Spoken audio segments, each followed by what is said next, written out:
What up, mga solid subscribers? So guys, meron tayong papanoorin. So, ito yung Beanie First Loves, yung story guys. Yung pinaka first love story. Parang, ano no?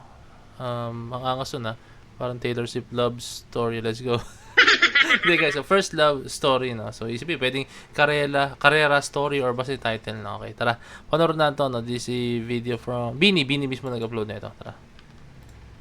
Mabuhay! We are Beanie! Today, we're gonna tell you some stories. The catch is we each have to continue each other's sentences to complete 3 different stories. Let's go! Let's go! May 9, 2026. I woke up and I got a message. Mukhang alam ko na to. Hindi pala siya literal na story ng mismong first love na kanta, no? Baka tungkol sa kanila yung mga first love nila, guys, no? Like, unang naging crush nila. Hindi, wait lang, Taglish. I got a message and then sabi niya, he will pick me up in 5 minutes. So I panic. Nagmadali akong bumangon. I went to the CR. Nag-toothbrush. Hindi na ako nakaligo. Nagulat ako sa itsura ko pagtingin ko sa salamin. Dahil ang dami kong pimples on Tugtungan that siya. day. And dahil nagpanic ako, trinay ko lahat ng mga creams na nakita ko sa cabinet ko.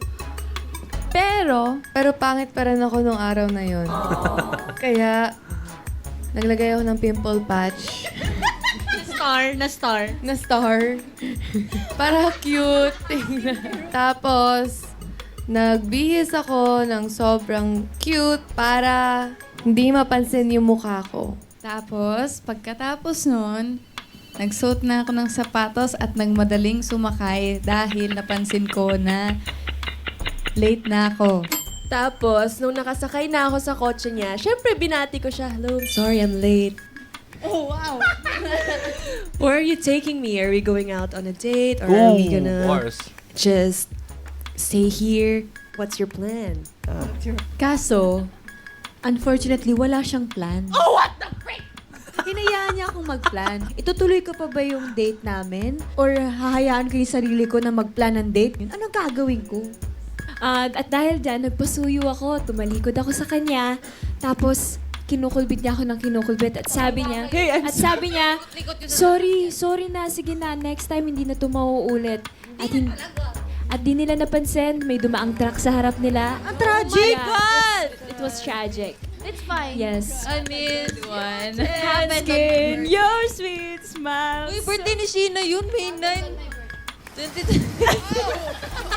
Galing mo. Ikat niyo, Ano na lang, November 32. On November 32, 2026. Baka meron. Tapos nagising ka, tama. Tapos nagising ka. Ba't pag kay Joanna meron visuals na kasama? Nagising ako. Tapos na, nagising ka na. Yun ang sinabi mo, nagising ka. Inulit ko lang, nagising ako. And then, ano lang pala siya? ano lang pala Ayun siya? naman yung tawa ni Sheena.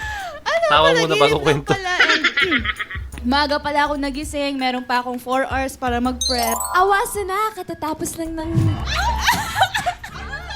Ay, hindi yan na yung awasan na!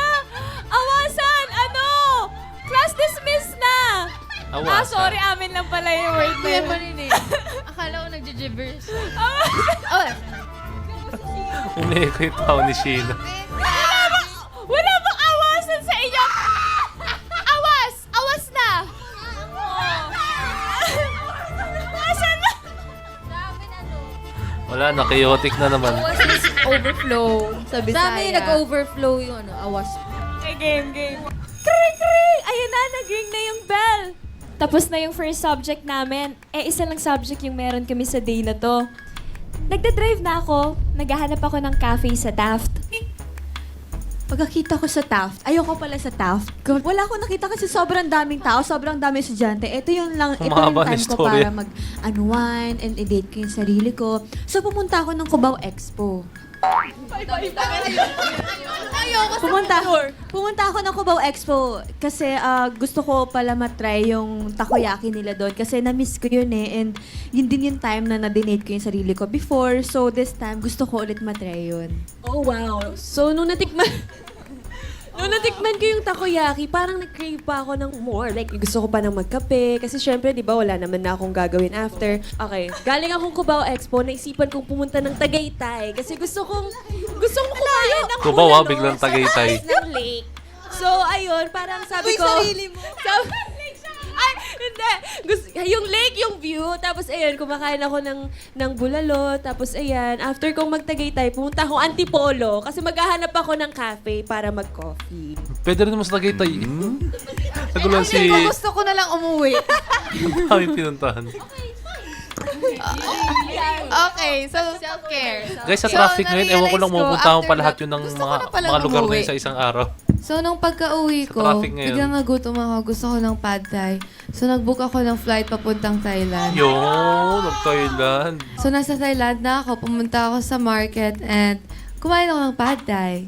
And hindi nag-stop yung cravings ko with pad thai. Gusto ko Pad pa thai. ng ibang pagkain. And dahil nag-crave din ako ng pho, pumunta ako sa Vietnam. And Patay, ibang nung bansa. andun ako sa Vietnam, hindi pa rin ako satisfied. Kaya, Pauwi na sana siya, pero bigla sumakit yung tiyan niya. Tapos nakita siya ng mga tao sa airport. So, dinala siya ng ospital. habang nasa hospital siya, na-board siya. So, nag-book na lang siya ng flight pa uwi. And then, pag uwi niya, sinundo siya ng service. Tapos siya yung last na hinatid. Tinitry niyang matulog, pero ang daming tumatakbo sa isip niya. Ang daming nangyayari. Nag-message si Coach Ana, kailangan mag-send ng video. Nag-message si Ate Maan kasi kailangan na raw pull out kasi may third dose ka ng flu. Pero bukas na pala yung mangyayari. So, magpapahinga muna ako today. And sobrang saya ko lang na na-spend ko yung day ko. Day ba yun? O weeks ko na me time. So, yeah, that's how I ended my week, my day. And I'm so happy and I'm so grateful I'm alive. Gulat ko, isang araw na ginawa lahat yun. So, katapos na namin mag-shoot, mag-taping sa ABS, and ang dami pa naming time. Maaga kami natapos. So, kaming girls, we decided na tara sa UP. Kasi magbo-birthday ako. Nag-impake kami ng comforter, bumili kami ng madaming food, and pumunta na kami doon. Pinatid kami ni Kuya Islaw. Yes, tapos pagkarating namin, nilatag na namin yung comforter, nag-set up ng food, and then, naglaro kami ng, tapunan ng shoes, pero parang frisbee, pero shoes version. Oh. Yon. Yes, specifically shoes ni Jo. Tapos Specifically kumain ka shoes ng ni Jo. ice cream and then pag-uwi, nag-pray kami kasi manonood kami ng horror movie. Tapos, habang nagmo-movie kami, Sino sa Bini ang nag-headphones ako pinaka-nakakatakot? kasi ang lakas ng sigaw nila. I mean, pinaka-matakotin. So, nagbabasa na lang ako ng subtitle kasi maingay sila sa horror movie. Knowing Sheena. Ayun, so, habang nanonood kami ng movie, na-realize namin, oh, it's 12 a.m. Happy birthday, Sheena! So, we celebrated Sheena's birthday. And then, natulog din kaming ng maaga kasi may work kami kinabukasan. Oo, pero bago matapos yung araw na yun, nag-trip to Jerusalem. And super saya nun kasi super tawa. Sino ba nanalo nun? Mika. Si Mika yung nanalo. And after nun, nagka-open forum kami. Nag-open kami ng mga sama ng loob sa isa't isa. Nagsabunutan kami ni Ate Maloy. Nagsampalan kami ni Stacy. Wala, Nagsipahan na-chaotic kami na. ni Mika. And then, nabalitaan yun nila Coach Mickey, nila Miss Jovi. So, pumunta sila sa Beanie House, biglaan. And then, nagkabati-bati rin naman kami. Then, natulog kami lahat sa training area. Ano nga tawag doon? Sa kutsyon. Sa kutsyon. Doon kami natulog. Sheila. OT9.